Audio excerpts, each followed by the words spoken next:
দিনটা ছিল 7th April. পুরো নাকের জলে আর চোখের জলে আমাকে হতে হয়েছিল। ওদিকে শ্যুট, এদিকে নিজে রেডি হওয়া, তার উপর রেডি হতে না হতে অ্যানাউন্স পিঙ্কি পল। ব্যাস দৌড়াতে দৌড়াতে স্টেজে, একদম স্টেজে উঠেছি তো উঠেছি, দেখতেই পাচ্ছ যে যে ড্রেসটা পরে আছি সেটা নর্মাল একটা ড্রেস, এবং এটা পরে আমি আমার নর্মাল একাডেমিতে, আমার স্টুডিওতে বা আমার একাডেমিতে স্টুডেন্টদেরকে ক্লাস করাই। ড্রেসটা পরে অনেকে চেনা লাগছে বই কি, কিন্তু বিশ্বাস করো আমি দারুণ একটা শাড়ি নিয়ে গিয়েছিলাম, কিন্তু সেই শাড়িটা আর পরে হয়ে ওঠা হলো না। তার মধ্যেই আমার অ্যানাউন্স চলে এলো, পিঙ্কি পল স্টেজে চলে এসো। তো চলে গেলাম।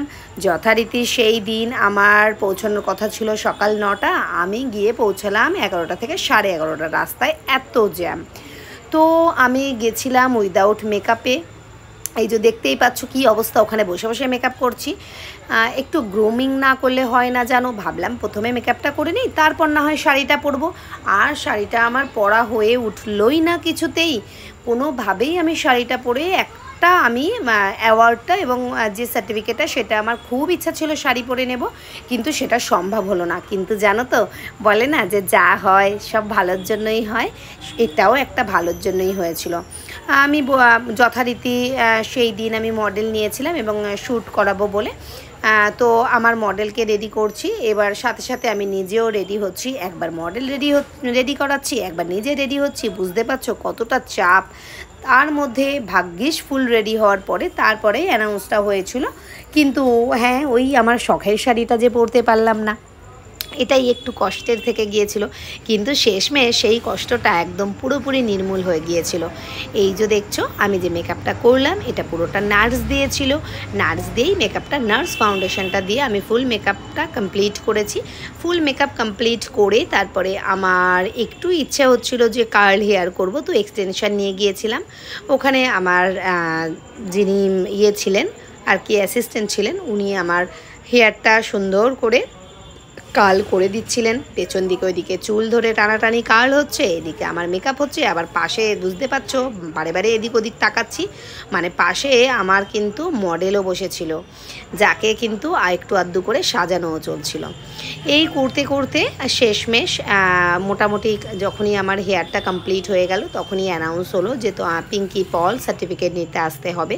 তো চলে গেলাম, এবং এটা ছিল কর্মা ইন্টারন্যাশনালের যেটা ছিল, প্রোগ্রামটা ছিল। এরপরে মডেল আমার ফুল রেডি, মডেলকে আমি ফুল রেডি করে দেন আমি মডেলকে একা ওখানে রেখে এসেছিলাম। বলেছিলাম বাবু তুমি তোমার শ্যুটটা নিজে থেকে সুন্দর করে নিও। আমি ফটোগ্রাফার, ভিডিওগ্রাফার সমস্তটা ওখানে রেডি করে দিয়েছিলাম। বিকজ কেন আমাকে ওখান থেকে বেরিয়ে যেতে হয়েছিল, তার একটাই কারণ, আমাকে একই দিনে আমার ওখানে যেখানে আমার রিচা দেবে ম্যাম এসছেন, সেটা ছিল অল্টিয়ার বুটিক হোটেল। আর যেটা আমার এইচ হোটেল ছিল, সেখানে এসেছিলেন অনুরাগ আরিয়াবর্ধন স্যার। তো ওই দিনটা অনুরাগ স্যারের বার্থডে ছিল, স্পেশাল ডে ছিল, এবং অ্যাজ এ চিফ গেস্ট হিসেবে আমাকে ডাকা হয়েছিল। তো সেই মতো আমি সময় মতো তাদের ওখানেও পৌঁছে যাই এবং তাদের ওখানে অনেক ভালোবাসা পাই, এবং শেষমেশ আমার শাড়ি পরাটা কিন্তু হলো। কিন্তু ব্যাপারটা এখানে কি দাঁড়ালো দেখলে, মানে আমি অ্যাওয়ার্ড নিয়েছিলাম যে ড্রেসটা পরে, সেই ড্রেসটা আমি যদি তখন শাড়ি পরে নিতাম, তাহলে অ্যাওয়ার্ড নেওয়াটাও শাড়ি পরা দিয়ে হয়ে যেত, আর স্যারের ওখানে chief guest, as a chief guest যেখানে গিয়েছিলাম, সেখানেও কিন্তু শাড়ি পরাটা একই রকম একটা ব্যাপার হয়ে যেত। তো আমি ভাবলাম বাহ বেশ, তো এখানে আমার ব্ল্যাক কালারের ড্রেসটা পরে বেশ দারুণ সুন্দর, খারাপ লাগছিল না, বেশ প্রত্যেকেই বলছিল ভালো লাগছিল, তো আমারও বেশ নিজেকে ভালোই লাগছিল। আর ওখান থেকে আমি একদম শাড়ি ঠাড়ি পরে রেডি হয়ে চলে এলাম হিন্দুস্তান, যেটা আমাদের ইয়েতে রয়েছে, হোটেলটা রয়েছে রবীন্দ্র সদন, সেখানটাতে চলে এলাম। এবং সেখানে আমাদের কচিকাচাদের সাথে একটু ফটো সেলফি এগুলো হয়ে গেল।